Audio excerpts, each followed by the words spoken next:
When I turned 30 years old, in 24 hours, I lost my husband, my house, and my job. So, hello, identity crisis. Who are you without those major societal defining characteristics? My energy, my soul behind the scenes was working with the universe to conspire to give me this freedom that I craved, that I needed. And I got it delivered on a platter, but I wasn't ready for it. So it felt like a bomb of losing everything in a day. I manifested that. I was responsible for losing everything in 24 hours because that's what I needed to evolve. And that's when I started to realize that I was the conductor of everything. I'm not a victim. Nothing happened to me. This is not outside of me. Everything was coming from within, as it does for all of us and how we're all connected. I really unlocked myself when I finally took accountability. And I think people use good intentions as an scapegoat for accountability. Welcome to Prodigal, the podcast, where we discuss inspiring stories of self-discovery and transformation. Join your host, Don Jackson, and his dynamic co-host, Big Sean, as they lead you through captivating conversations, all designed to ignite your spirit and broaden your horizons. Whether you're on a journey of personal growth or simply enjoy staying up to date on the latest in culture, you've made the right choice. Get ready to be inspired, entertained, and enlightened. This is Prodigal, the podcast. Good evening, and welcome to another episode of Prodigal the Podcast. Hi, I am your host, Don Jackson. Joining me, my prolific co-host, Mr. Big Sean. What's up, baby? What's up? How you doing, man? And it's a lovely, lovely day here in Southern California. The birds are singing, man. Yeah. It's a beautiful morning. I have my walk. I have my espresso. Now I'm here with you guys. So I'm ready, man. What about yourself? Yeah, I mean, we had a little bit of rain out here, a little storming for the last couple of days. Mm-hmm. But yeah, somebody like me, I don't get it out there in the water. And, I'm a black man. We don't do water too well. Shit, I'm keep my ass inside the house. You know what I mean? That's what that is. Okay. Yeah. Well, hey, man, we got a very special guest today. Yeah. She pretty. Whitney Joy. Yes, she is. Whitney Joy is joining us today. She has a very transformational story. From smuggling jewelry to being homeless on the beach to no more stamps in the passport. But we're going to dive into all that here in just a second. You talking about the 7 pages? Oh, okay. Yes, 7 pages. Oh, okay. Welcome to the show, Whitney Joy. Hey, lady. Woohoo! Hello, my friends. Thank you for that warm introduction. My morning had to do more with keeping my 2 children in line. Getting a 2-year-old and an 8-month-old napping right now at the same time is a miracle in itself. But I am extremely excited to give you my full attention and to be diving into the important work that you do and the important messages that you share with your audience. And I'm just honored to be a part of it. You said Absolutely. A 2-year-old and an 8-month-old? Yes, sir. Oh, God, bless your heart. Bless her heart, Lord. Ooh. Bless her heart. My 4-year-old granddaughter just left. Oh, Lord, no. Tired? Honestly, I can imagine your mornings, but no, I can't. It's been a long time. Shit. It looks all right. Good on you. That's what we do. And it's been really fun to write a book in the middle of having those 2 kids. So it kind of like birthed 3 children in the last 2 years instead. Well, speaking of the book, let's start there. Of course, your life, your memoir, you had to live a life to write a memoir. So I'll just let you start from the beginning. Thank you. With everybody's life, there's so much to include. How do you narrow it down? And I really had to sit with it to be like, what would be in best service? What is this purpose-driven creation meant to do? So instead of covering everything, I just told a story. I just took a transformational point in my life, full identity crisis, flipped myself upside down, And I relived it by writing it. And it is titled 7 Blank Pages, as you mentioned, because when I turned 30 years old, in 24 hours, I lost my husband, my house, and my job. So, hello, identity crisis. Who are you without those major societal defining characteristics? And Wow. at first, I tried to fix it. I was a very, now I'd say I'm a recovering perfectionist, but I was also pretty arrogant and naive. I really just wanted to fix it. I was in denial, and I certainly didn't learn how to take accountability for any of it. But instead, Hold up real quick, because you said something and then I couldn't follow you anymore. It all in 24 hours? At 30? yeah. Bless your So, heart. I mean, divorce doesn't happen in a moment. If anybody's been in a relationship, you know that things are sometimes a long time coming. But the universe does have a particular sense of timing sometimes. And for a personality like mine, I see now that everything that I relied on, my entire foundation, needed to be taken out at one time for me to truly unplug and hit the reset button that my soul needed. So it happened the way that it was meant to, but everything did culminate in 24 hours. Sunday night, I moved out of my house. I turned over my keys. I said goodbye to my husband, crashed on my friend's couch, bawled my eyes out for the 100th time. And I was super excited the next morning to go to work, dive in. I cared about my career. I had been working on it for 10 years. It was a family-owned company. I was like, this is my redemption. I can do this. I can dig in. Now nothing is holding me back. The next morning, my boss slid a manila envelope across the table and said, here's your severance, or you're welcome to reapply. Wow. Talking about detachment of so many things at one time. So that had to be some very traumatic situation. Well, all of the situations you just mentioned are traumatic. Damn. So Was how this did some you? DEI situation or what? They just up and said, hey, your ass is fired. Don't come here no more. Well, the thing is, they offered me a promotion 6 months before, but it entailed a relocation. And at that point, my marriage was on the rocks. And if I would have moved, it would have put the nail in the coffin. Truth be told, we ended up 6 feet under anyway, but I said no. So then they started thinking, well, do we need her? What else can we do? And they figured out an alternative and just said, thank you for 10 years of service. This isn't performance-based, but we're eliminating the position. That's that word right there. When they tired of your ass, they just eliminate it. Yeah, I mean, just gotta go. That's crazy. Exactly. So yes, a lot to process at once. Yeah, so that definitely was a lot to process at one. Like I said, you had the traumatic side of it, and then the natural side of it of still bouncing back and still making a living and having a career. Now, throughout all of this, you're probably going to segue anyway, but I'm so interested to see, how did you smuggle diamonds into? Yeah, well, that was gonna be my question. I just want to know about the stones. Shit, do you still have some access to them? You know, I like diamonds and things. You know, but go ahead. Go ahead. No problem. I have a background in extreme sports and luxury. Gemology was something I got into when I was 16 years old, and I needed a job and I wanted a discount. So it's not the average career that your high school guidance counselor talks about, but there are a lot of jobs in the world around jewelry and high-end watches. I also have an ability to fly discounted rates because of family of pilots. So sometimes we would need to deliver a specific, say, an engagement ring that needed to be delivered by the next morning, or we missed the proposal that was going to happen and FedEx was never going to get it there. So sometimes they would send me. oh, That's so the gemstone nice. smuggling. Oh, okay. We thought you went over there to Africa somewhere, got up in those hills. I was delivering where the smuggling part come in. You wouldn't smuggle. She made it sound like she was over there doing some real criminal activity. I guess she don't understand. She's dealing with a thug over there. Yeah. There are more stories than that. Yeah.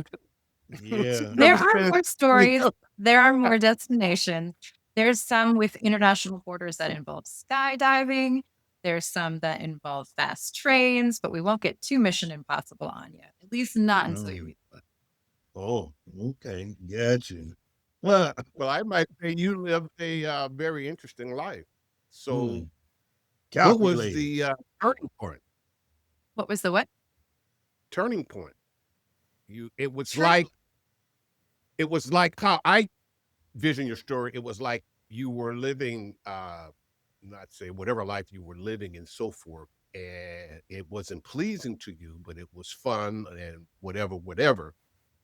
But then you fell on bad times because this is what you weren't supposed to be doing.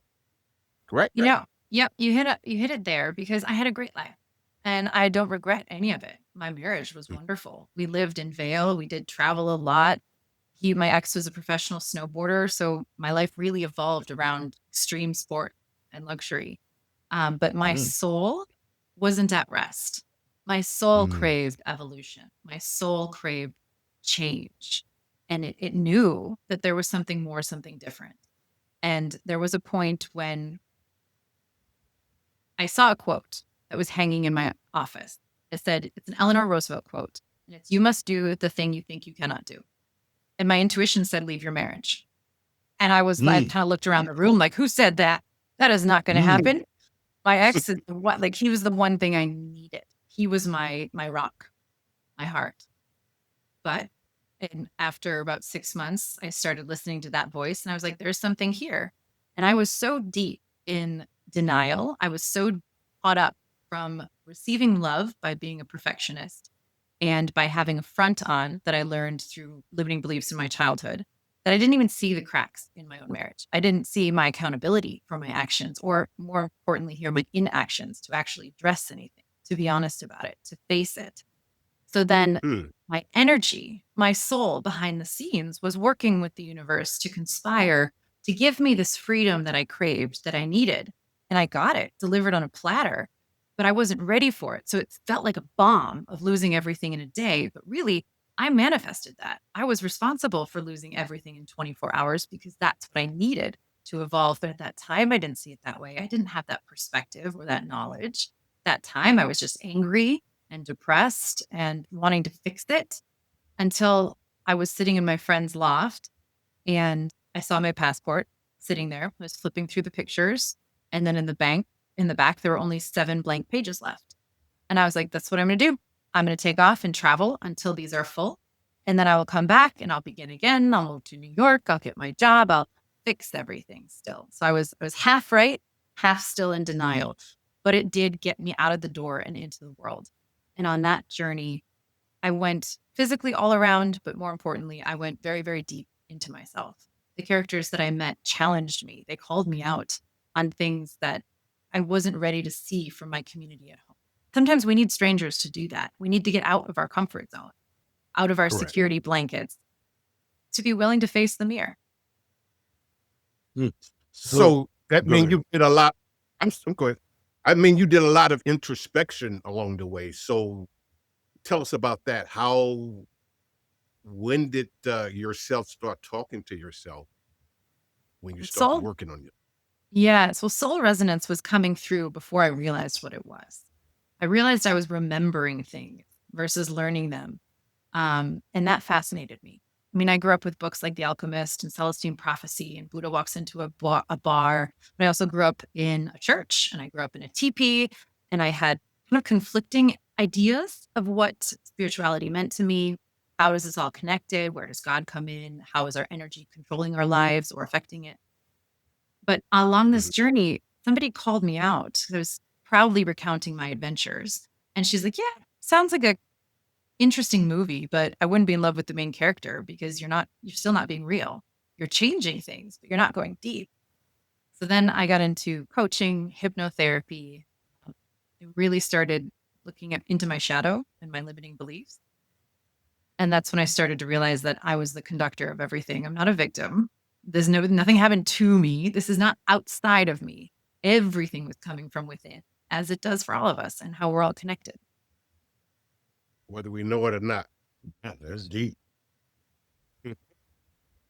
Whether we know it or not, and it's always good to once you tap in and to really understand that, and you kind of look back on your life and like, wow, So you found I you went into hypnotherapy hypnotherapy. So how did you find the therapist? Did you search through the yellow pages? You just said, well, damn, who am I going to trust to hypnotize me and me then do what? What does that look like? How do you walk through that path? Well, I actually went to school to become one. Oh, shit. So my therapy was my learning, because I realized when I started asking these big questions, I didn't have the tools to understand even the questions I was asking. I didn't have the knowledge to go deep. So with literally the last room I had on a credit card, completely broke, living halfway around the world, I doubled down on myself and I signed up for hypnotherapy classes, coaching classes, because I was so intrigued by what the latent powers that lie within us, our subconscious, our intuition, our energy. I needed to learn about it. And I had faith that this was the right thing for me to do. And that energy was powerful enough to be able to attract the abundance, the part-time jobs, the person helping with the home, that allowed the journey to continue going. I mean, it's all connected and there are so many layers there, but it really was my own soul saying, you need to remember this vocabulary. You need to reconnect with who you are so that way you can actually get to the next level of who you're supposed to be in this lifetime. How did you tame your subconscious? Tame? Oh, I wouldn't say I tamed her at all. I would say How did that you bring it under subjectivity? How did you bring it in line? by being real with it. And I still struggle with limiting beliefs all the time. I mean, talk to me about the last birth of my child. I literally had to get out of my own way. My spirit was hijacking my oxytocin and the baby wouldn't come out. Story for another day. But it's fabulous because your subconscious is so powerful and we're always learning about ourselves. But how I was able to get into coherence with it was to get quiet, stop talking, one, and get quiet enough to hear my heart, actually hear my intuition again and hone that discernment, because there's so many external pressures. There's so many, our ego wants to control everything. But for me, that's why I had to disconnect and go halfway around the world to get quiet enough to hear myself think. And then my subconscious was like, hey, Whitney, we have to deal with some things here. Let's be real. Let's be vulnerable. Let's talk it out. And that was, like I said, it's an ongoing project. But by getting in alignment with that, it has unlocked a lot of power, which is in everybody. It's not special to me. Everybody. You're conscious, you can connect to the knowledge that's out there, the energy that's out there, and we're meant to be living a life that way. So the one key thing that I heard in that was you had to be quiet and listen. Now that is a trait that I wish you could help all of the women in the world to be able to do, is to be quiet and listen sometime. And I mean, Yeah. If you could teach folk how to do that, can you hypnotize the rest of them to do that right there? You can make use of money for real. I'm glad you mentioned that, because I agree. Especially going through a heartbreaking divorce, you can always point fingers. You can always share someone else's story. You can always share your own heartbreak, and that's valid. But I think we get so caught up in the other person's role that we really don't want to take accountability for our own. And I mean, I really unlocked myself when I finally took accountability. And I think people use good intentions as an scapegoat for accountability too often, men and women, but especially in this dating world, people like to point fingers and expect perfection versus being willing to look in the mirror, evolve yourself, and then to find a better relationship. That's true. That's true. Men do that also. We're guilty of that. Everybody can be a better listener. Like you said, everybody can be. Yeah. But we as men, we kind of know everything as it is anyway. And what we don't know, we ain't get ready to admit it to anyone. That's well, with me. we do. If you believe in God or super conscious, or the fact that it's all within us as well as outside of us, technically then all of the knowledge of everything that has ever been and ever will be is within you already. So in that way, you're correct. It is just about what we choose to remember or what we've unlocked in this moment. That's a smart lady there, Don. Miss Joy. I always want to slide on the pole. What you control your own narrative. And I believe either way. No, by saying that, you spend a lot of time with Source. So I want you to peel back that onion and take us all the way to Source. My journey is very individual. I know you've had your own experiences, and I believe in the power of inception deeply. I believe that, as an example of that, take the quote, "Love is blind." Everybody's heard it.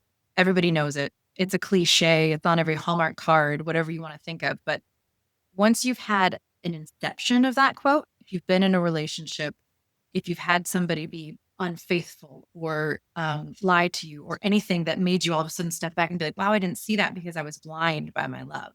If you live it, it matters to you. It means something to you. And talking about Source, it's a journey of yourself to connect. Somebody telling you about it is one thing.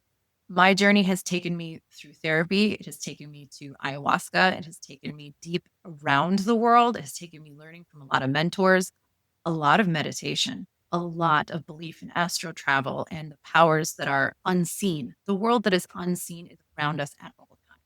It's just fact. It's science. But learning about that and diving in has peeled back the layers for me, which I believe that everybody could benefit from. But again, the journey is so individual. To tell one person how to do it would take the joy of remembering away. Yes, because of impermanence, you can't grab it. I mean, it's always popping in and out of existence. It's just now it's forever, and it's always moving. So it's like trying to pick up water and hold on to it. So you beautifully said that it's an individual journey. So I can't express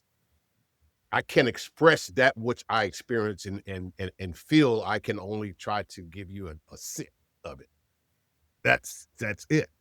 Same you or anyone else. So that's the beauty of it. It's a personal journey, learning yourself. It really is. I think for everybody that definitely involves an ego death. That's where I was going. An ego death. A couple things you did ayahuasca. Have you did an MMT? Yep. Any psychedelics? Yep. Michael. No. So you know what you have killed your ego. You know what ego death is. So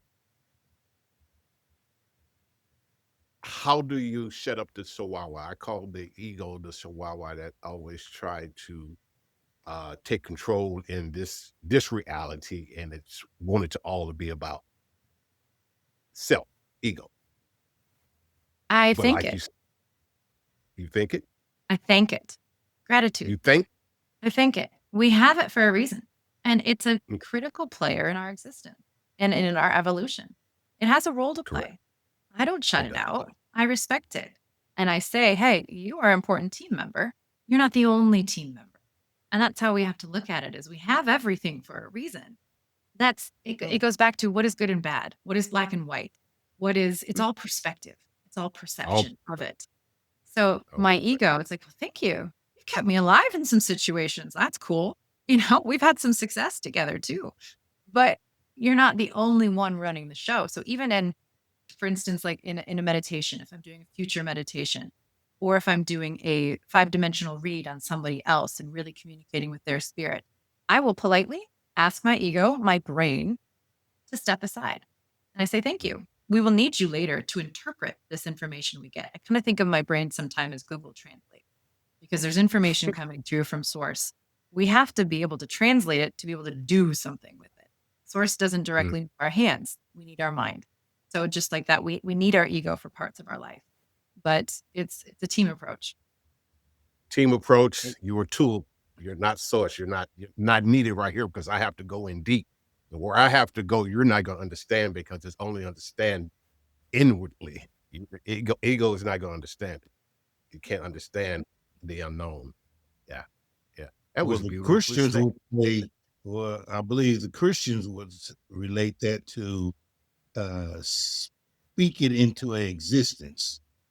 Whenever you have something going on, you just, you edify it, you just bring it out by living it in your truth. Yeah, that's deep. But let me ask this question without giving too much of it away. Just tell us about one chapter in your book and your story that would leave folks shocked or to be like cracking wide open for them to like, she did what now? What's the shocking factor in your story? Well, there's skydiving, there's travel, there's going through financial things, but I think what would shock people the most is the fact that, I was 30 years old and I'd never been single. So I'm figuring out Tinder all around the world. And there's some really fun experiences meeting people in different countries, exploring different sides of myself, my sexual relationships, just figuring out what I wanted, who I am. So it gets interesting. Okay. Well, you say your So sexual when it- relationships. In July, it comes out in the next couple of months. July correct? 7th. Yes. July July 7th, 7 blank pages will come out. Okay, and they can purchase it where? Amazon, Barnes & Noble. Amazon. Okay. Awesome. So you guys want to get that book. It sounds very intriguing. I can't wait to get my copy. Yeah, I need a copy of that because I'm trying to hear about what happened with these sexual escapades. She said she was traveling around the world. What was you doing out here? Like everybody's story, there's so many sides, there's so many facets to our personality. And it's written as a story. It's not a full memoir, it's not an autobiography. It is a story.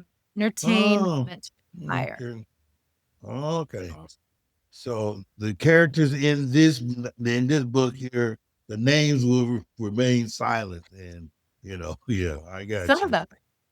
Some of them wanted to be exactly who they are, and some of them just have nicknames. Woo! Any of them called Big Daddy, or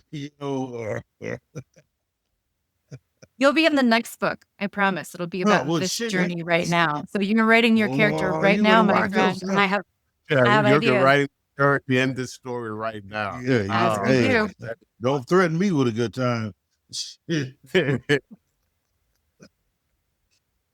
So you're just you can just look back now and say you were following your telos and your gut and your intuition that has led you to this point right now.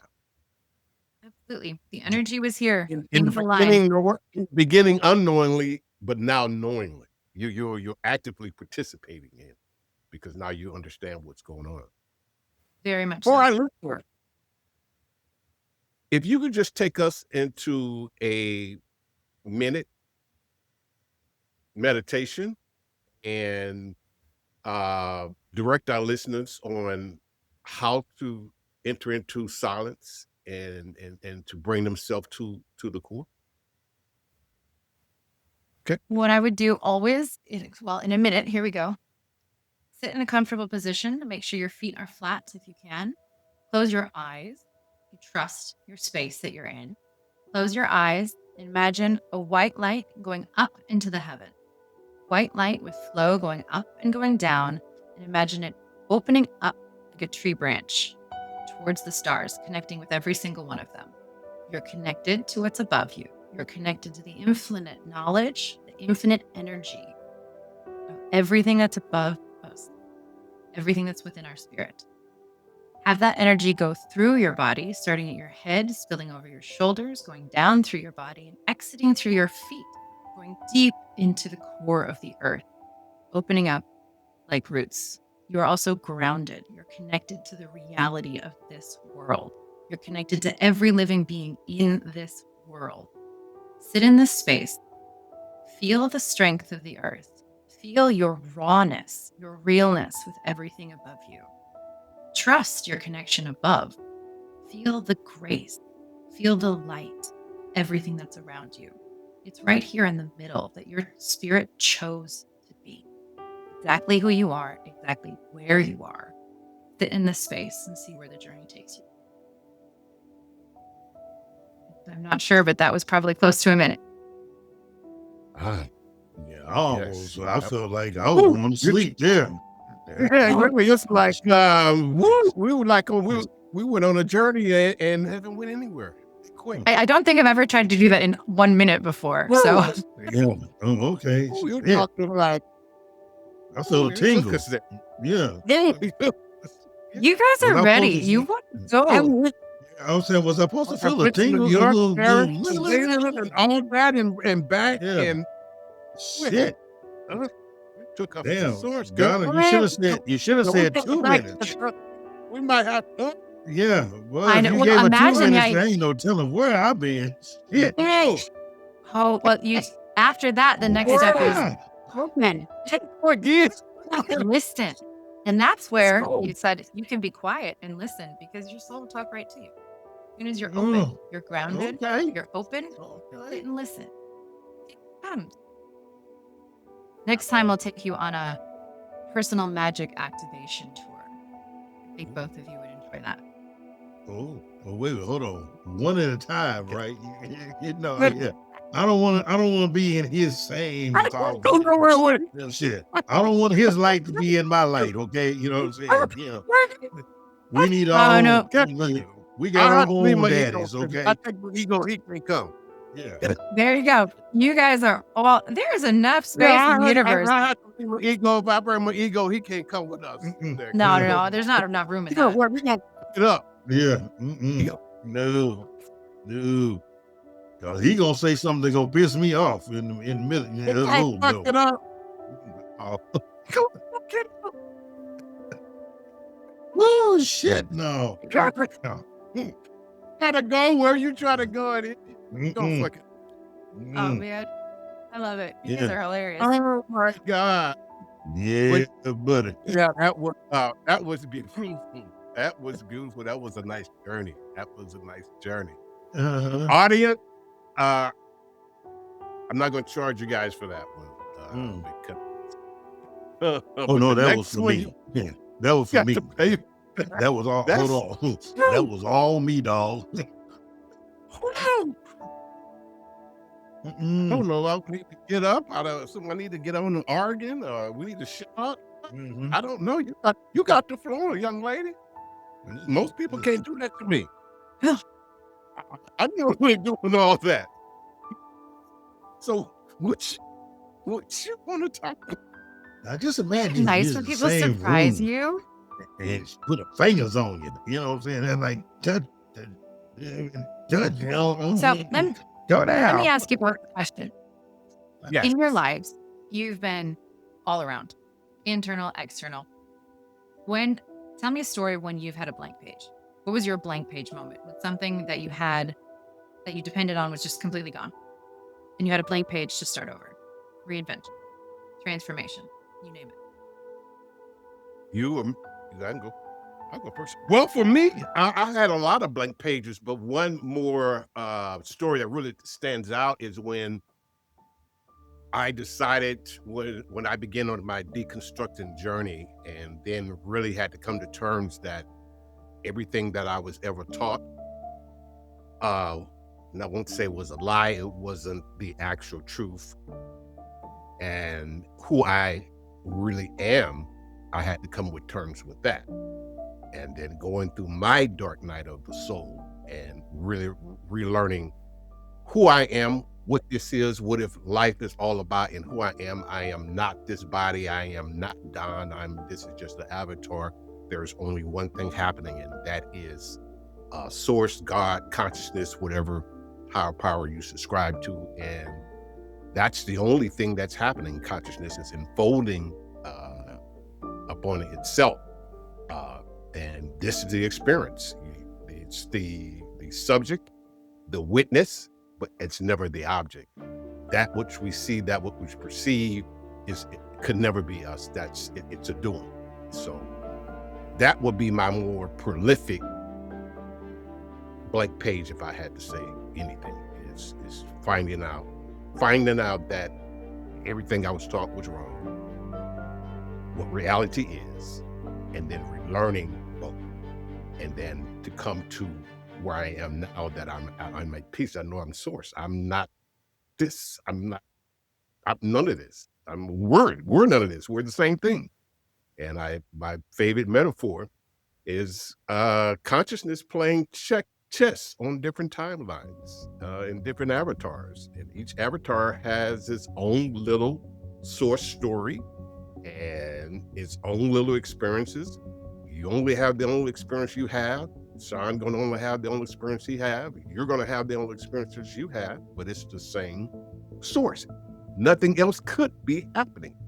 There's nowhere else to go. Now, when I had to find out heaven, it was not like it was taught to me like that really crushed me. But then when you figure out that you're the only game in town, meaning that it's only source, and source is the only thing doing this, energy is just being transferred. And my last little blank page in the closing, you have the ocean. That ocean is nothing but water. That water has waves. The waves has bubbles that pops up. We're like those bubbles that's right now popping up, thinking we're a separate self, but we're connected to source. But when that bubble pops, we fall back into the waves, and we fall back into source. And here we are. I love the analogy of the ocean. Great. Yes. My one white page that I think that I will share, because I got 375,000 of them. The one for me that was truly transformational was the day I woke up and realized that my ass was incarcerated. I was locked up at 20 years old. And the day before, I was serving in the United States Army. And when I realized, when it came real for me, was, oh shit, this is real. I'm not going home tomorrow.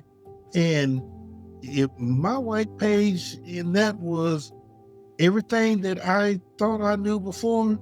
It don't mean nothing, because this is a whole total different world, and it's the irony to this. I was in a county jail in Radcliffe, Kentucky, and that's because that's where I got locked up, coming out of Georgia. Anyway, but I was in this cell, in a holding cell, and it was an 8-man tank, and there was a guy in there with us, and it was 5 of us in this tank. This man had long brown goldish hair, long beard, and he called himself Jesus. He thought he was Jesus. And being as a Christian and a believer, I was really, offended by that. But it's the fact that, I didn't understand what crazy was, you know what I'm saying? And he was locked up in this place, in this space with me for killing his mother. Now let's think about that. This man killed his mother. His name is Jesus. He think he's Jesus. He's the world's savior. But he's sitting next to me over here.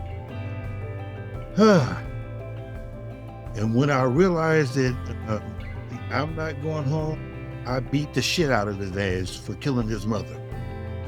And, that was the white page for me. That's when I realized, my ass is not going home tomorrow. So, we won't get all off into that next. But yeah, that was a moment for me. Thank you for reminding me. Hallelujah. I made it through that. Amazing what people are capable of. All of us. You talk about, we're all connected. We are all source. But in our individual avatars, what we're capable of in this human experience is dramatic. And we're meant to have all the sides of ourselves for a reason. But there's a lot in the world that happens like that, where you're just like, that just shouldn't be. You shouldn't kill your mom. Most people are taught that way. Hopefully she didn't abuse him or something else that we also shouldn't happen. But no, she was asleep and he killed her. The boy was just crazy as hell. But and here I am, miles and miles away from home, and I'm an only child, and I was missing my mama. And then to find out that this dude is over here because he killed his, no, that's called it disrespect. And so yeah. Anyway. So, Mr. Joy, speaking of evil, that's evil. Evil is prevalent in the world. We see it every day. It's happening right now. Just like that man thought he was Jesus and killed his mama. Someone is doing that now under the same pretense or other pretense. How do you describe evil? How do you fare with it? great question. Hard to sit back right now with what's going on in the world. It's really hard to find your place, to be like, how do I make change? How do I do something about it? How do you describe evil? First of all, I would say it's confused. Because anybody that could act in a way like that doesn't understand. They're very hurt. They're very confused. That is not an excuse. It's not a reason to do something. But evil has to be rooted at something deeper. Just like love is rooted at something deeper. Evil must be connected to traumas, generations, things like that we can't see on the surface. But then what do you do about it?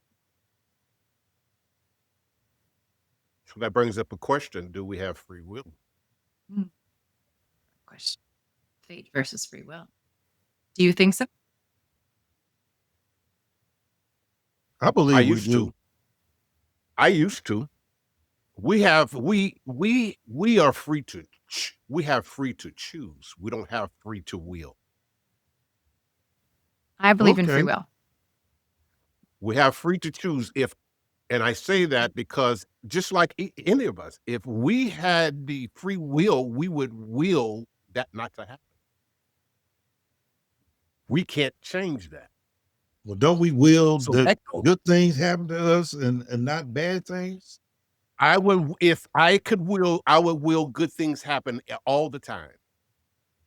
To you. If I in my control to everybody, I would Oh, will okay. that. I would will a good day for everybody every day. I would will that you got enough money, they got enough money, they're not starving.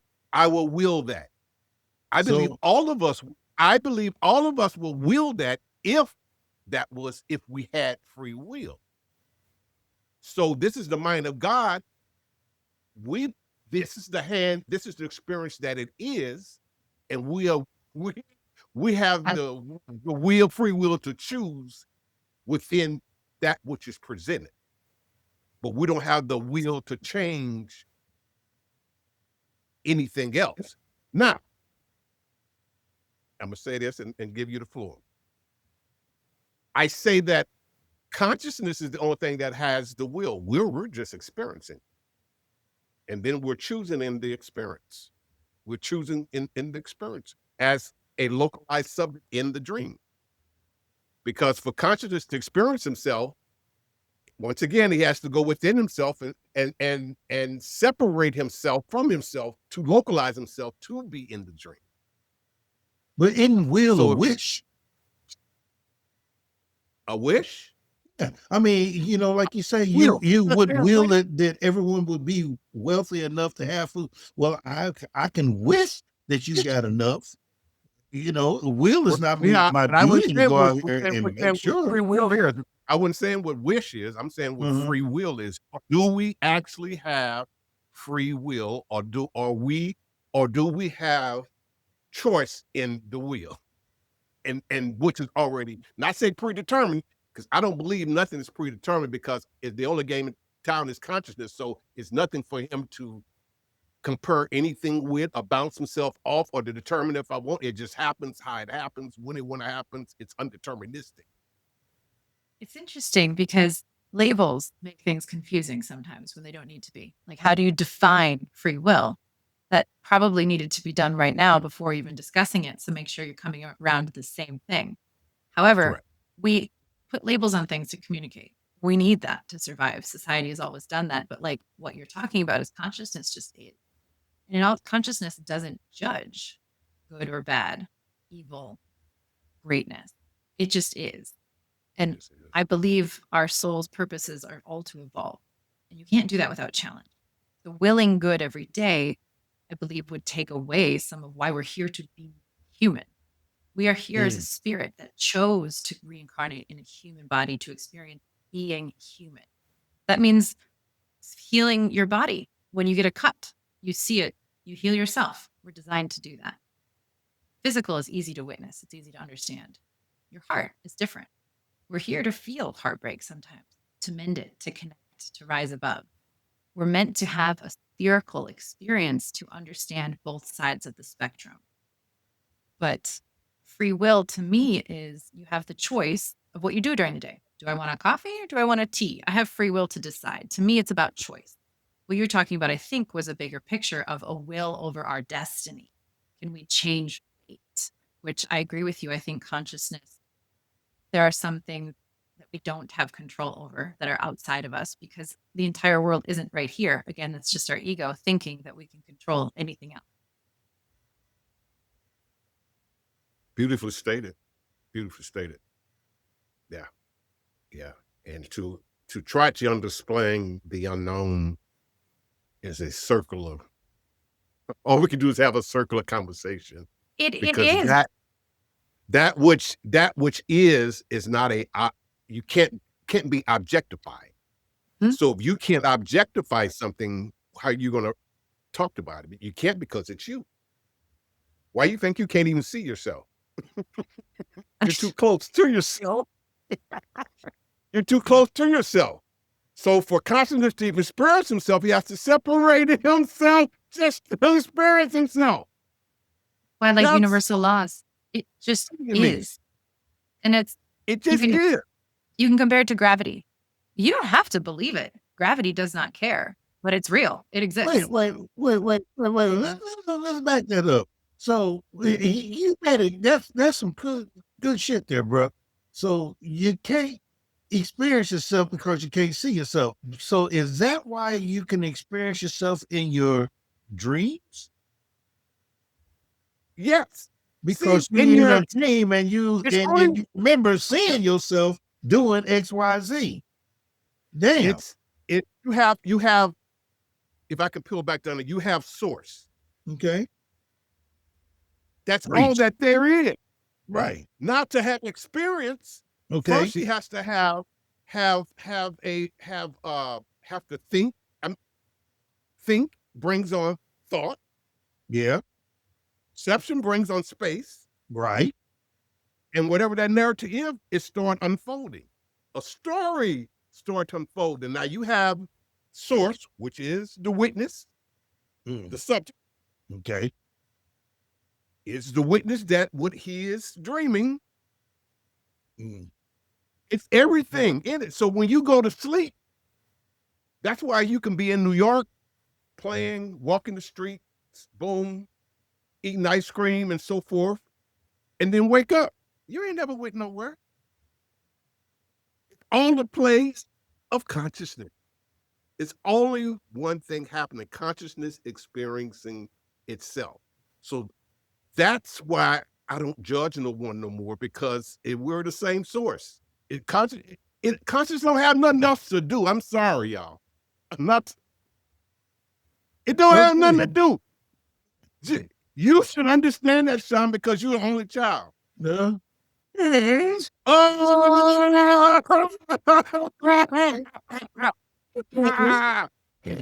thing. I didn't come here to get therapized.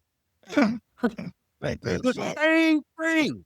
If you're the only game in town, you don't have nothing else to do. It was kind of like conscious was out of delirium. It's still out of delirium trying to figure something out.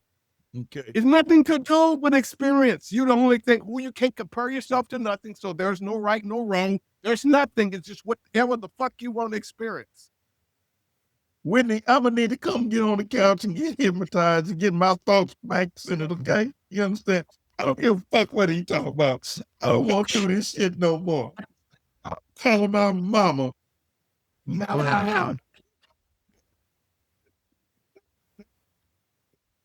I love it. It's a good ride, isn't it? It's a It's fun a ride. beautiful ride. Fun ride when you have like-minded people that can ride. And healthy That's- conversation. That's healthy conversation, a very healthy conversation where you can be in a dimension on levels that was just here.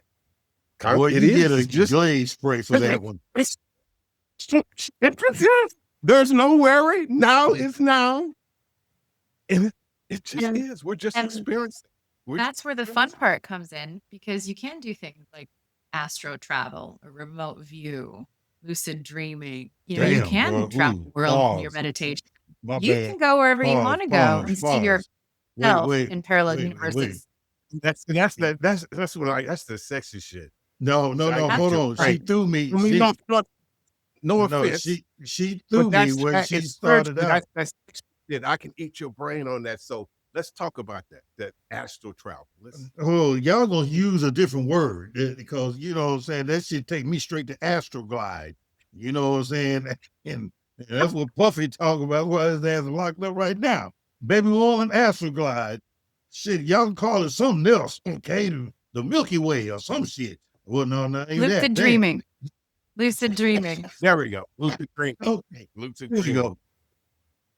Yeah. Let's talk about extra lucid dreaming. I have fun doing it. You create a lot. But I like to hear your perspective. That I just naturally did when I was younger and I didn't understand. And honestly, I had some very scary experiences with demons and different worlds, and would wake up in my bed just completely freaked out, and not just like a child's nightmare.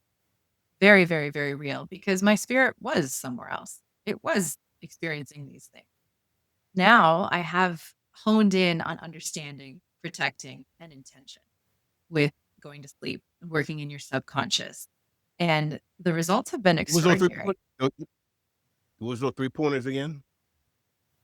Intention, grounding, and protection.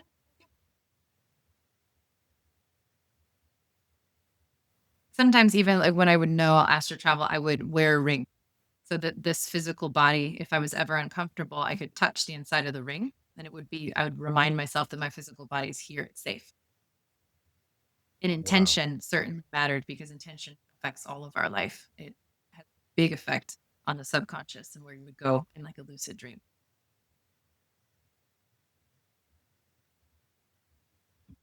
That's deep. Yeah. Just touch it. So, a couple of questions before we let you go. What is life? What is life? An experience. Life is living. As I mentioned, our spirit is part of Source, but it chose to come down here and walk the life you're in right now. It chose to experience being human. That means living. That means showing up for your life, even if you face challenges. It means embracing change. It means being brave enough to be vulnerable, to show your authentic self, to transform while you're walking this life. To me, life is existence. And I try and instill that in my children too, to be who they are, to have the courage. The fact is, life is going to change. That is guaranteed. And the fact is, we're not here for a long time in this body. You will die. We have a choice of how we live. We have a choice of how we view death. It's not the end. It's a change.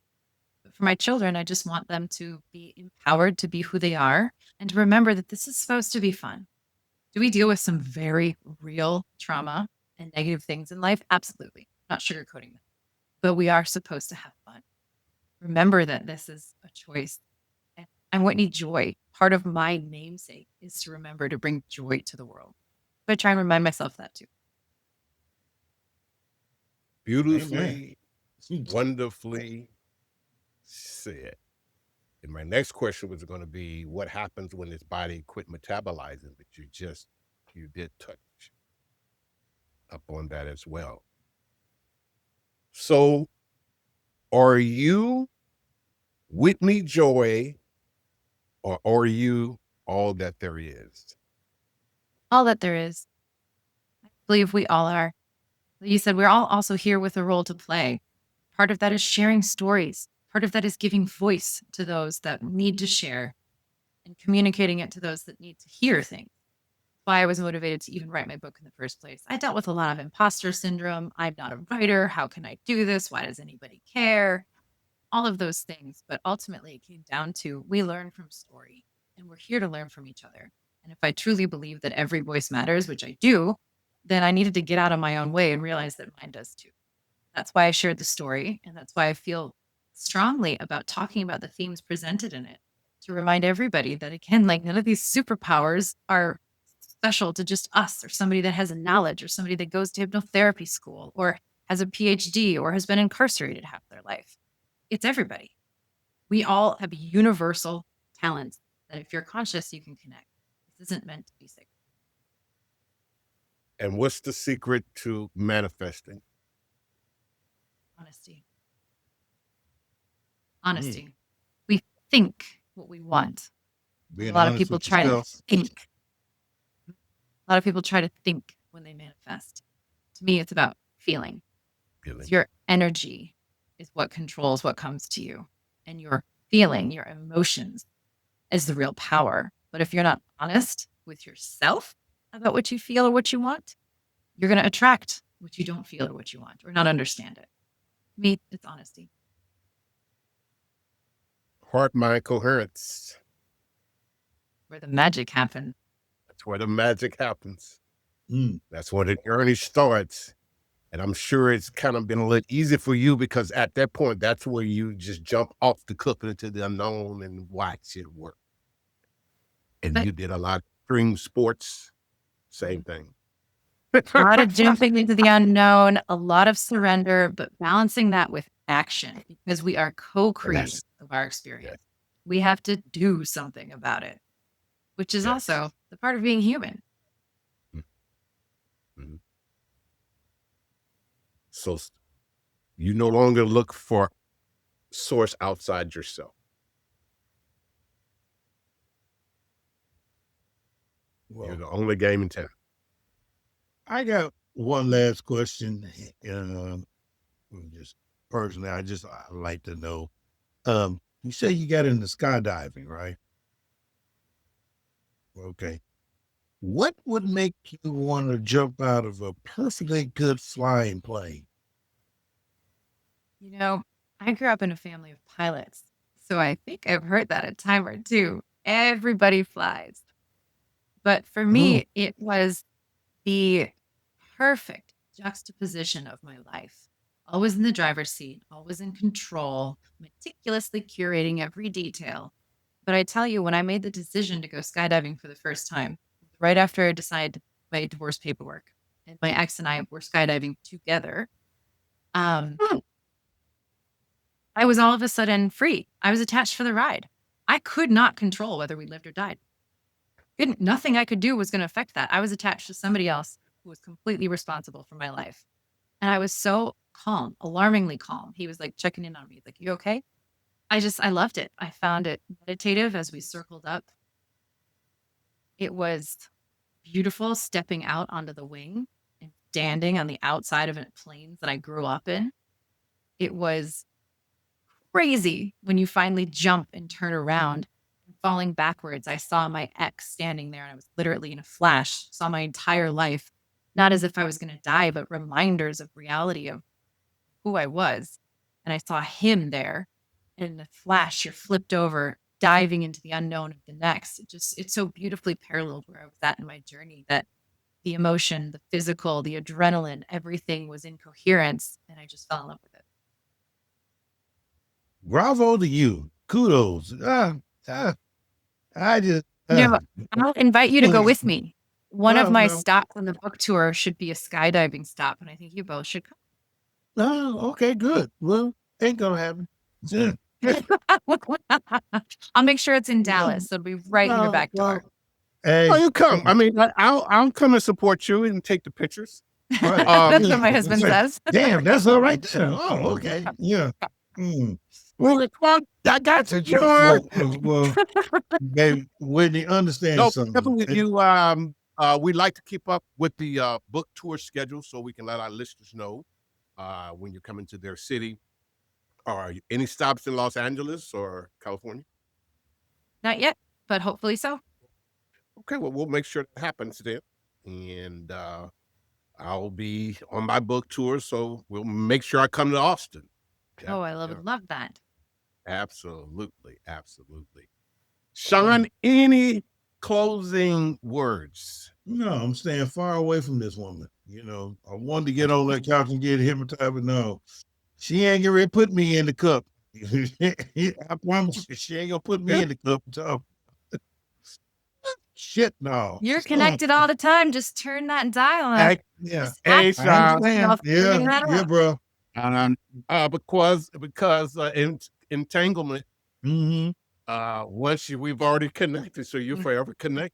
That can be. No, you're connected. I can see her ass from afar. He can turn the cup now without even you being there. You connect. No, hell no. I'm not even looking. I'm not even looking at your ass. No. I'm not even looking. No. Quiet. Because of entanglement, we all connected. It's connected now.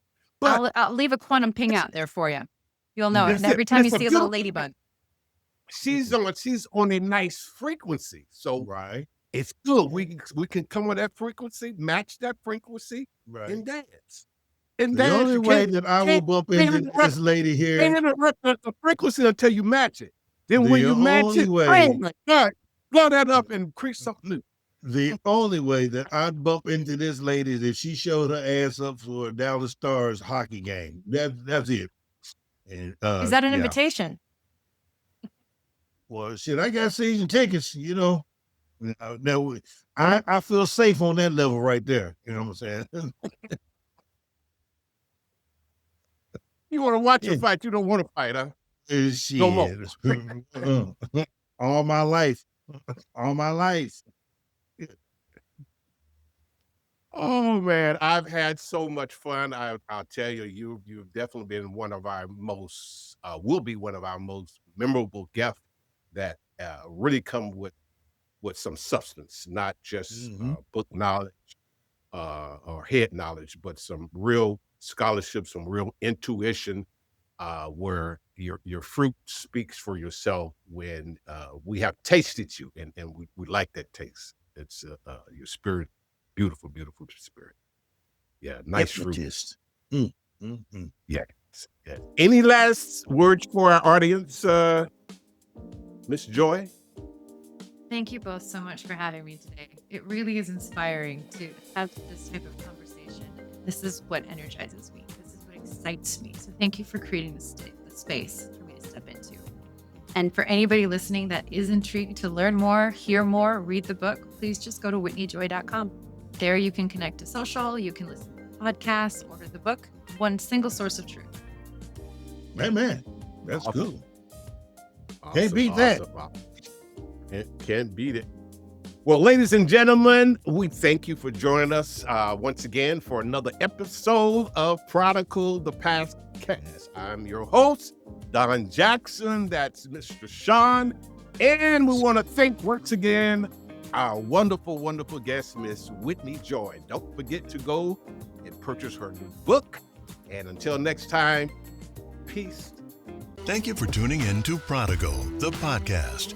We hope today's episode inspired you to embrace your own journey of self-discovery and transformation. Don't forget to follow us on social media and subscribe to the podcast so you never miss an episode. Join us again next time as we continue to explore the ever-evolving world of culture with your hosts, Don Jackson and Big Sean. Until then, keep discovering, keep transforming, and keep being the amazing person you are.